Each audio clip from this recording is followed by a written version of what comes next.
Statistically speaking, your bones will be creaking under the weight of power pure and great. We're not going to hurt you and never desert you unless you harm us first, then expect the worst. The Legend of the Teenage Mutant Ninja Turtles, Part 1, Chapter 53, Running. Written and performed by Joseph Chambers and based on the original Teenage Mutant Ninja Turtle comic books created by Kevin Eastman and Peter Laird.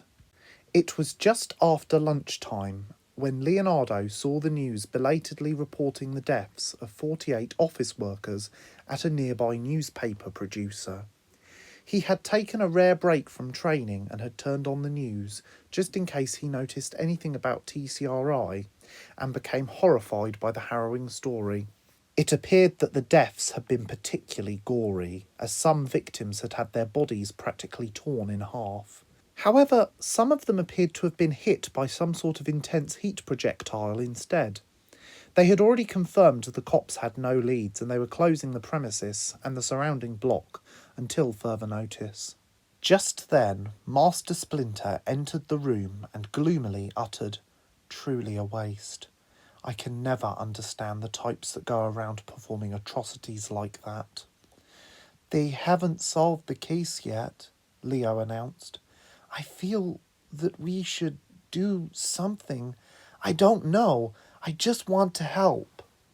Master Splinter gave a thoughtful look to his son for a moment and then allowed his ears to ride back up his head to their neutral position before speaking.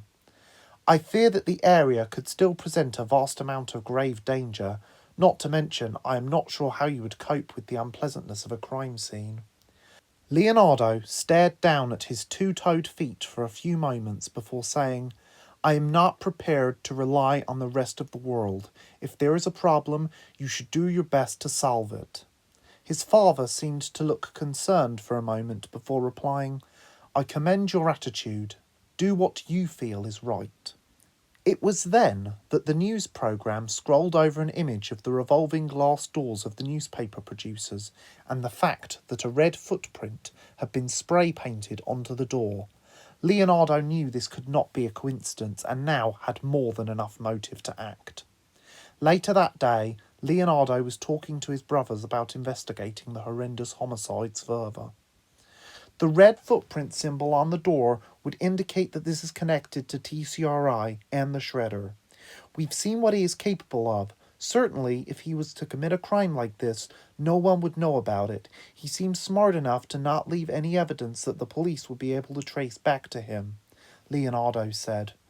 "Yeah, but Splinter said he could have infuriated the police already, so it won't matter if he left anything or not," Mikey responded. "I think you mean infiltrated," Donatello corrected. "It's disgusting and disturbing to think that a human could do such a thing. What did those people ever do to anyone? Nothing. I say we go out and shoot the punk-ass scum who did this. No one deserves to live after doing that," Raph interjected darkly, banging his fist on the table and weakening the already frail structure of the furniture as he did so. "Calm down, Raph," Donnie said. "I understand how you feel.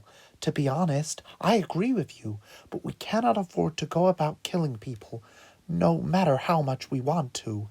We have to find out who did this and make sure they don't do anything again in a non-lethal way." Whilst his sons went off to investigate this incident further, Master Splinter arranged a training session with April. "Today," Master Splinter announced, "we will be working on running swiftly and silently." "Oh, thank you," April gasped. "The turtles are always outrunning me. I usually have to ride on Donnie's back to missions." "First of all, let's have a demonstration of how you run normally. April, if you could run from the door of the lair to the door of Michelangelo's bedroom, please," Master Splinter asked. April did so and made a great clamour of skittering on the polished floor of the dojo.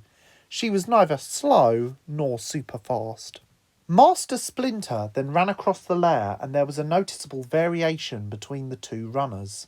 He seemed to throw his arms behind him as he ran instead of swinging them up and down alternately like April had done.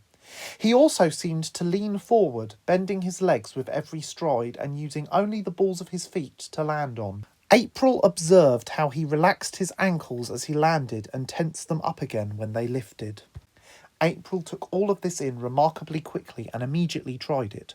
Her run started off well until she failed to bend her ankle in her long boots and tripped dramatically.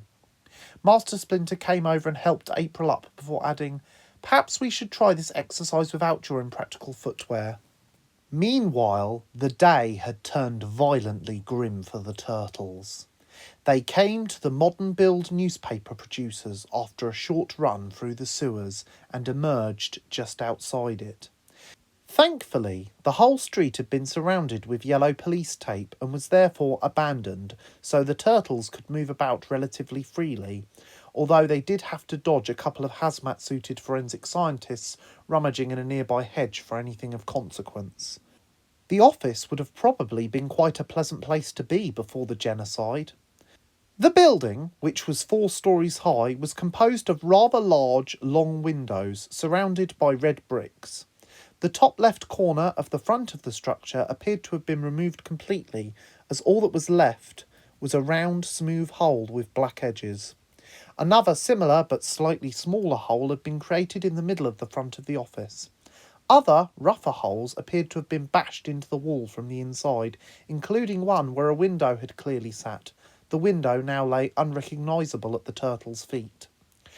Roughly 90% of the remaining windows were either cracked, peppered with what seemed to be bullet holes, suffering from larger holes where it looked as if someone had punched them, or were missing glass altogether, which now showered the sidewalk beneath.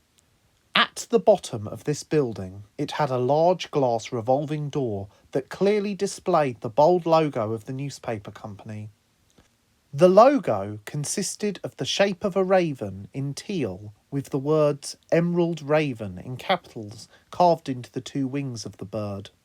On one of the panels of the glass door, one of the unsubs had spray painted a red foot symbol. Just beside these doors had been 2 young trees, one of which had been snapped in half and the other which had been uprooted completely and was nowhere to be seen. The sidewalk in front of the building was littered with dislodged bricks, broken glass and splintered wooden support beams.